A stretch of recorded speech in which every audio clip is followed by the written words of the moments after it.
sa ating pansit, canton, Mickey.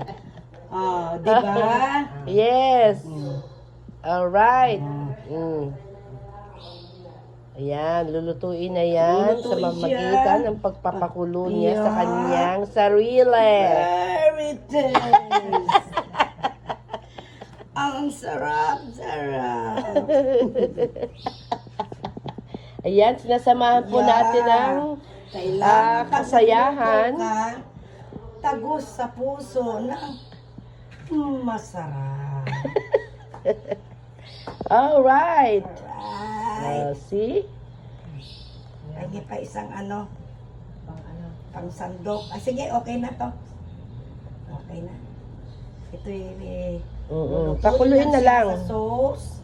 Then, after that, hahanguin maya-maya dahil hilaw pa ang Pansit. Alright. canton, Mickey.